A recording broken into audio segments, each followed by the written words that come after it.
I wasn't wearing uniform when they saw me. It is my uniform given to me by Nigerian Army from Depot Nigerian Army, Zaria. I was dismissed because of 30-minute AWO, absent from work without official leave. 30 minutes. I went to buy inhaler, asthmatic inhaler. Nigerians should hear me well.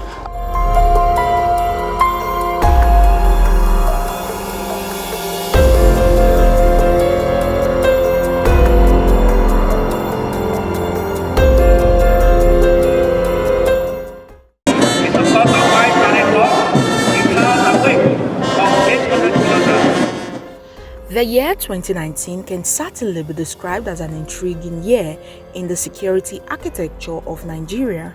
It marked a decade since Nigeria has been confronted with the deadly Boko Haram insurrection, which has destroyed lives and property and displaced many in the northern Nigeria. Every year, the Nigerian government and security agencies seek to end this decade-long armed rebellion against the state, with the armed forces expressing optimism that it had decimated the terrorist group. Boko Haram is not holding any territory, any inch of our territory in this country. I want to make it very clear that Boko Haram and ISWAP have been decimated, they've been depleted, and they've been pushed into what we call the Tumbus. The Tumbus are the islands between Nigeria and the neighboring countries of Chad, Niger, and Cameroon, from where they have their enclave, so to speak, where they're hibernating, and from where they come out, infiltrate the public, and carry out attacks on such targets. Boko Haram is not holding any inch of our territory. What they do is watch out for soft targets, like I mentioned, and conduct attacks. Here are the list of security issues that define the year 2019.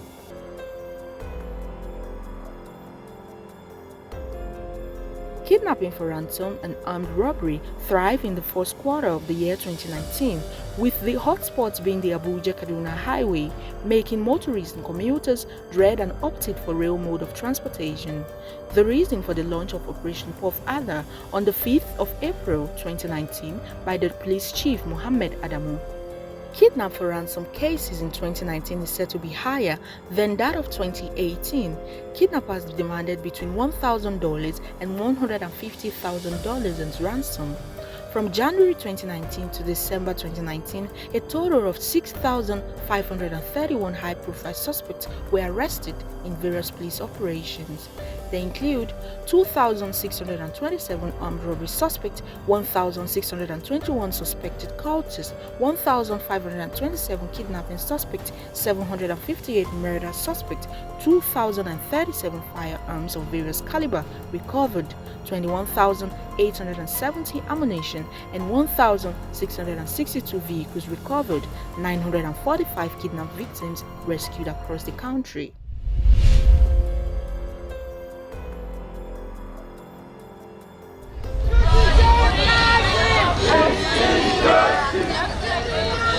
The Shiite protest demanding the release of embattled leader of the Islamic movement in Nigeria, Sheikh Ibrahim El-Zakzaky, and wife in detention led to the face-off between police and IMN members in July 2019, which resulted in the death of Deputy Commissioner of Police Usman Umar, a youth corps member Precious Owolabi, and some Shiite members. The sad incident led to the ban of the group by the federal government.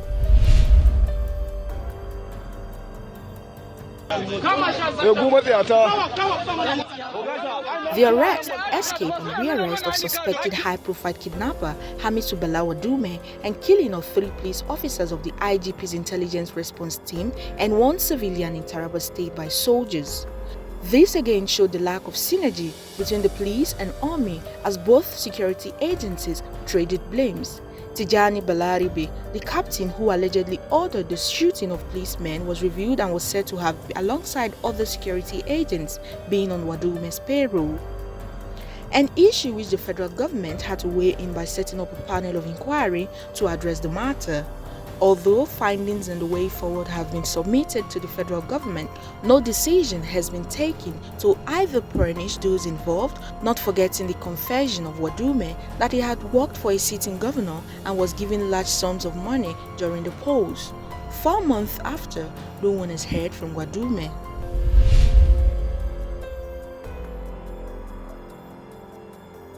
Call it a gruesome murder that became one too many, forcing women to troop out in their numbers to stage a protest, and you wouldn't be wrong. Gracious David West, the alleged serial killer, was arrested by the police after killing over 10 women in different locations of Port Harcourt, the Rivers State capital. The alleged serial killer confessed to luring victims to hotels and killing them.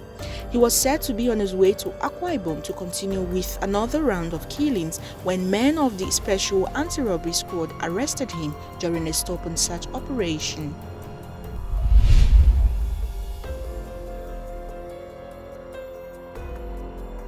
Zamfara is one of the states in the northwest region of Nigeria challenged by banditry. However, in the report of the committee inaugurated by the sitting governor of Zamfara, Bello Matawale, in July 2019, 5 emirs, 10 soldiers, police officers and civil servants were discovered to have a hand in the banditry. 33 district and village heads were revealed to have been working with bandits. Those involved have neither been arrested nor prosecuted. Over 6,000 men and women have been killed through banditry.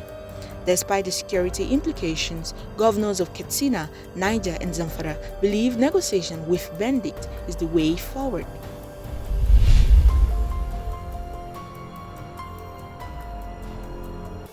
The year 2019 marked another political year for Nigeria in its political history.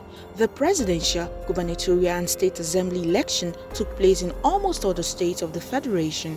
However, during the polls, there were pockets of attacks and violence in states leading to the cancellation of polls. Soldiers of the Nigerian army were accused of taking over the election security duties away from the police, which was the lead security agency. In the November Kogi and Bayelsa election, the story was not different, with the killing of the PDP woman Salome Abu in Kogi State.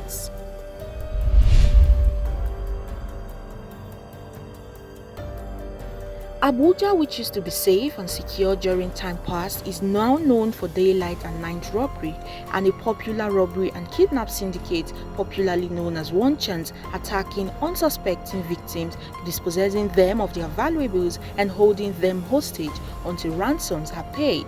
Although frantic efforts have been made by the police to bring an end to the crimes, the syndicates appear unrelenting.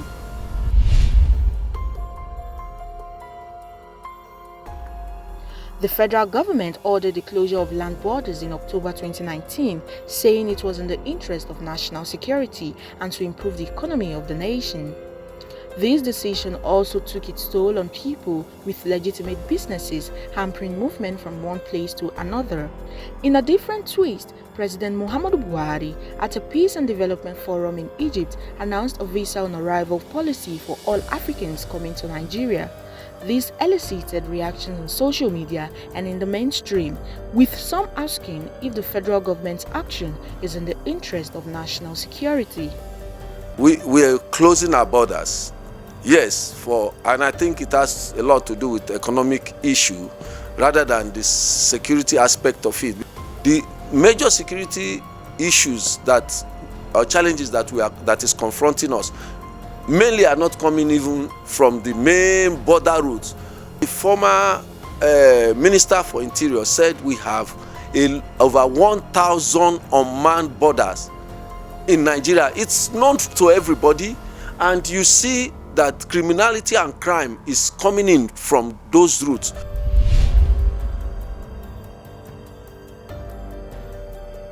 There are still consistent attacks by Boko Haram terrorists in the northeast, although the defense headquarters says they are soft targets. There has also been the capture and eventual killing of aid workers on humanitarian duties. Leah Sharibu and other schoolgirls are still in captivity, and the recent killing of 11 Christians by terrorists on Christmas Day, and a whole lot more havoc wreaked by the terrorists. Terrorists want to attack soft targets. That's who they are out to, attack, so that they can create a serious psychological divide between the rule and the rulers. You understand? But unfortunately, we keep coming out to say this. We are going to disseminated word. Yes, we've tried as a nation. I cannot deny that. we shouldn't be saying all this. We should try as much as we can as a nation to be steps ahead of terror, and the only way we can embolden our security forces is via intelligence and via contact with the local people. We have not been able to curtail Boko Haram that came out from within us.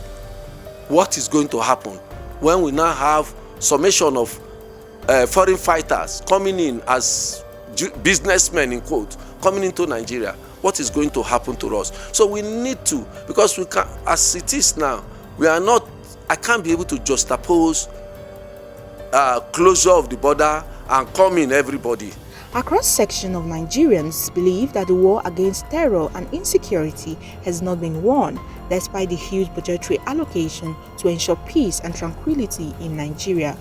It then seems the way forward for citizens to have confidence in the military is to ensure there are no attacks in the northeast and crimes like armed robbery, banditry and kidnapping are reduced to its barest minimum. Also, if the federal government acts swiftly on matters of urgent national interest, such as the Taraba killing by fishing out the perpetrators, perhaps citizens can heave a sigh of relief. Root TV, Nigeria.